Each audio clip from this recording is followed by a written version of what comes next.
नमस्कार। आज हम कक्षा 10 हिस्ट्री चैप्टर 1 यूरोप में राष्ट्रवाद का उदय से वन वर्ड शॉर्ट और लॉन्ग प्रश्नों के उत्तर पर चर्चा करेंगे। ये प्रश्न आपके आगामी परीक्षा की तैयारी में मददगार साबित होंगे।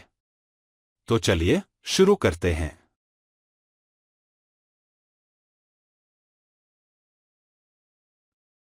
सबसे पहले करते हैं एक शब्द उत्तर वाले प्रश्न जो कि एग्जाम में 1 नंबर के आते हैं।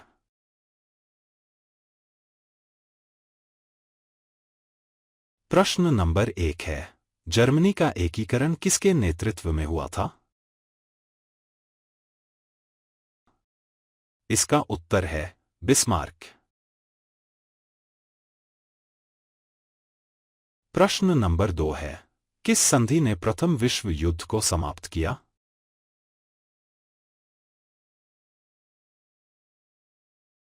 इसका उत्तर है वर्साय संधि।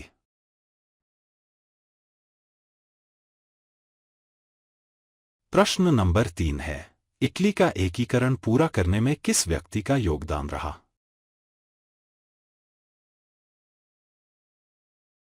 इसका उत्तर है गैरीबाल्डी।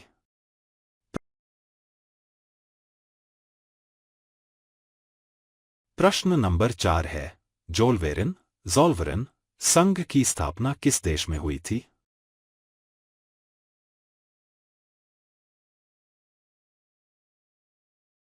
इसका उत्तर है जर्मनी।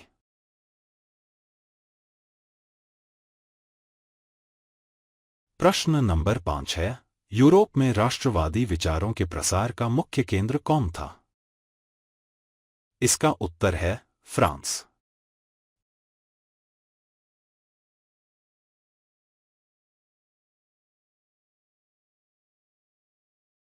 अब करते हैं शॉर्ट प्रश्न उत्तर जो कि एग्जाम में 2 या 3 नंबर के आते हैं।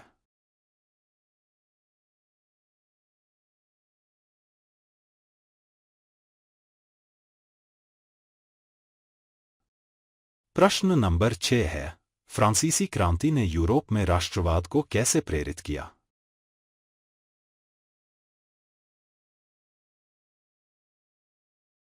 इसका उत्तर है फ्रांसीसी क्रांति ने स्वतंत्रता, समानता और बंधुत्व के विचारों को फैलाया।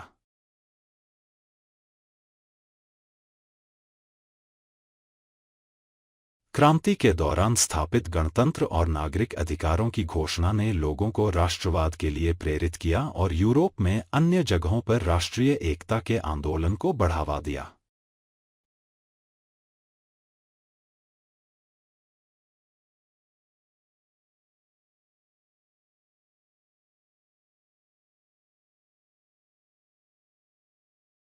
प्रश्न नंबर 7 है, नेपोलियन के शासनकाल का राष्ट्रवाद पर क्या प्रभाव पड़ा? इस इसका उत्तर है नेपोलियन ने कानून और प्रशासन में सुधार लाकर समानता का प्रचार किया,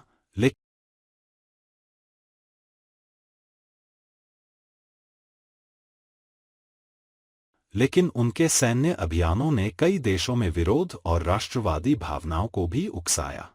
उनके साम्राज्यवादी विस्तार ने विभिन्न यूरोपीय देशों को अपने राष्ट्रीय अधिकारों के लिए जागरूक किया।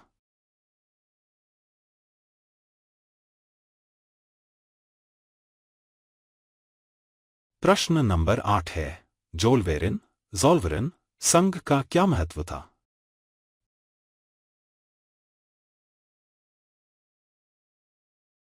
इसका उत्तर है जोलवेरिन 1834 में जर्मनी के विभिन्न राज्यों का एक कस्टम्स यूनियन था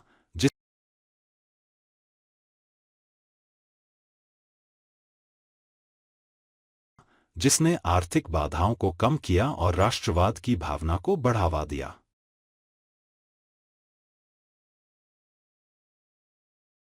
इसने व्यापार को आसान बनाया और जर्मन राज्यों में आर्थिक एकता को बल दिया।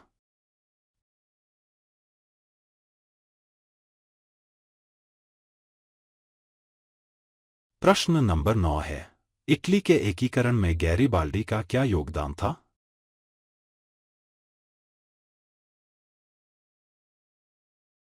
इसका उत्तर है गैरीबाल्डी ने इटली के दक्षिणी भाग को एकीकृत करने में अहम भूमिका निभाई।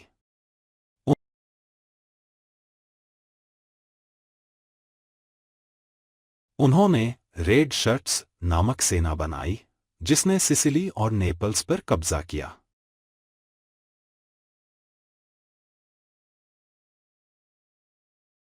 इसके बाद उन्होंने इन क्षेत्रों को किंग विक्टर इमैनुएल को सौंप दिया, जिससे इटली का एकीकरण हुआ।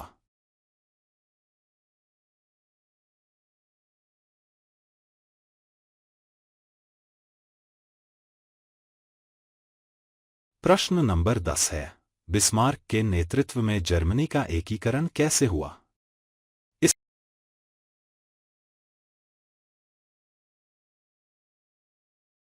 इसका उत्तर है, बिस्मार्क ने रक्त और लोहे की नीति अपनाकर जर्मनी का एकीकरण किया।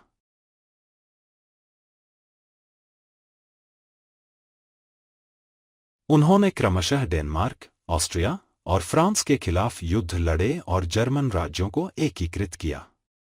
अंत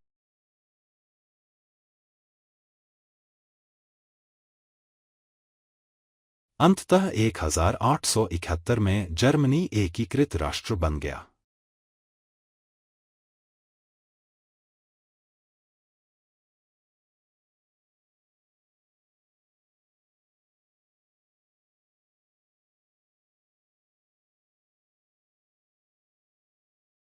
अब करते हैं लॉन्ग प्रश्न उत्तर, जो कि एग्जाम में 5 नंबर के आते हैं।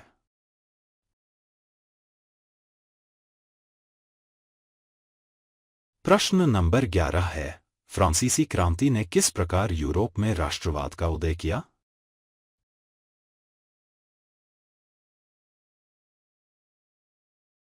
इसका उत्तर है, फ्रांसीसी क्रांति ने 1789 में स्वतंत्रता, समानता और बंधुत्व के सिद्धांतों को जन्म दिया।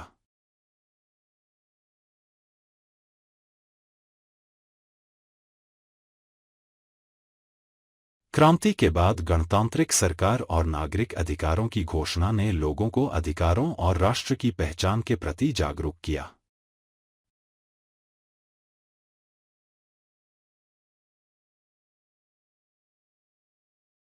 नेपोलियन के समय में संहिताबद्ध कानूनों का प्रचार हुआ, जिसने समानता और राष्ट्रीयता के विचारों को और बढ़ावा दिया।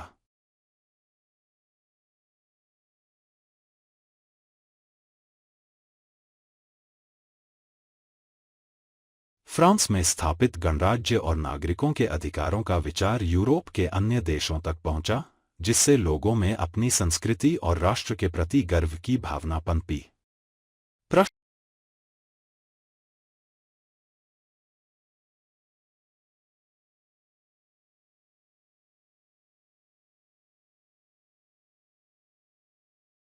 प्रश्न नंबर 12 है, इटली के एकीकरण में माज़िनी, कैवूर और गैरीबाल्डी की भूमिका का वर्णन करें। इसका उत्तर है, माज़िनी इटली में राष्ट्रवादी आंदोलन के पहले नेता थे, जिन्होंने यंग इटली संगठन की स्थापना की और इटली को एकजुट करने के लिए लोगों को प्रेरित किया।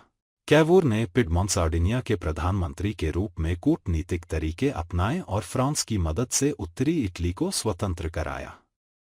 वहीं गैरीबाल्डी ने दक्षिण इटली को एकीकृत किया। उनकी सेना रेड शर्ट्स ने सिसिली और नेपल्स पर विजय प्राप्त की और इन क्षेत्रों को किंग विक्टर इमैनुएल को सौंप दिया।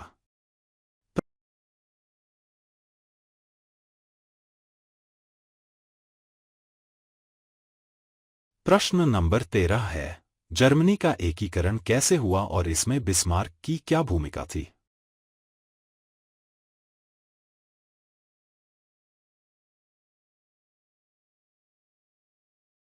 इसका उत्तर है, बिस्मार्क ने जर्मनी के एकीकरण के लिए रक्त और लोहे की नीति अपनाई।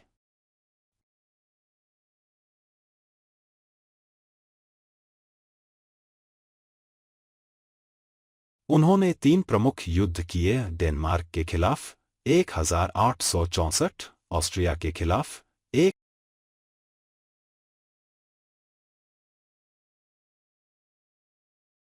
1866 और फ्रांस के खिलाफ 1870 से 71।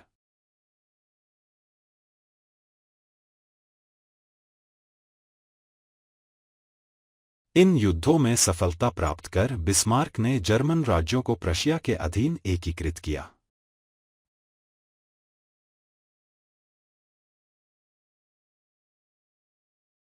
1871 में बिस्मार्क की योजना सफल हुई और विलियम प्रथम को जर्मनी के सम्राट के रूप में घोषित किया गया, जिससे जर्मनी एक राष्ट्र राज्य बना।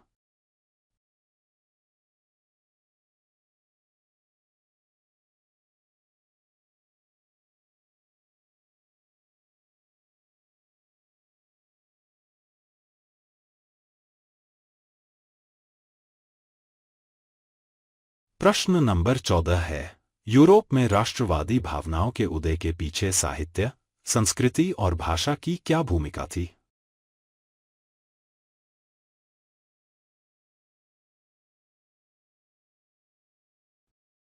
इसका उत्तर है, यूरोप में राष्ट्रवादी भावना को साहित्य, कला और भाषा ने बल दिया।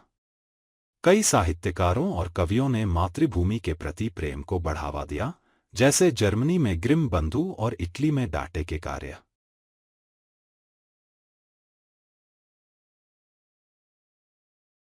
विभिन्न भाषाओं ने भी एकता को प्रेरित किया, जैसे पोलैंड में पोलिश भाषा को संरक्षित रखना राष्ट्रवादी भावनाओं को बढ़ाने का प्रतीक था।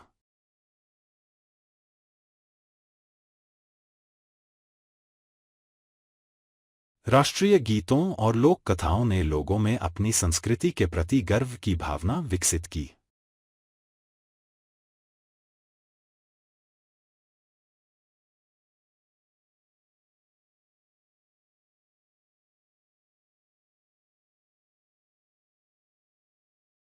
प्रश्न नंबर 15 है, ज़ोल्वेरिन क्या था और इसने जर्मनी में राष्ट्रवाद के विकास में कैसे योगदान दिया?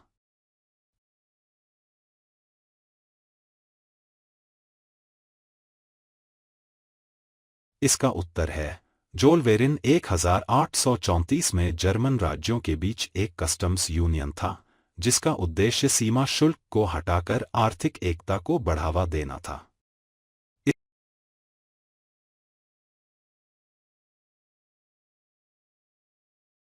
इसके माध्यम से विभिन्न जर्मन राज्यों के बीच व्यापारिक बाधाएं कम हो गईं और एकीकृत जर्मनी की सोच को बल मिला। आर्थिक एकता ने लोगों को यह समझाया कि एकीकरण से लाभ होगा और उनके हितों की रक्षा होगी, जिससे राष्ट्रवाद का विकास हुआ। यह था कक्षा 10 हिस्ट्री चैप्टर 1, यूरोप में राष्ट्रवाद का उदय के महत्वपूर्ण प्रश्नों और उनके उत्तरों का विश्लेषण। उम्मीद है यह वीडियो आपकी तैयारी में मदद करेगा। अगर वीडियो पसंद आया हो तो इसे लाइक करें, शेयर करें और चैनल को सब्सक्राइब करना न भूलें ताकि आपको ऐसे ही एजुकेशनल वीडियो मिलते रहें। धन्यवाद।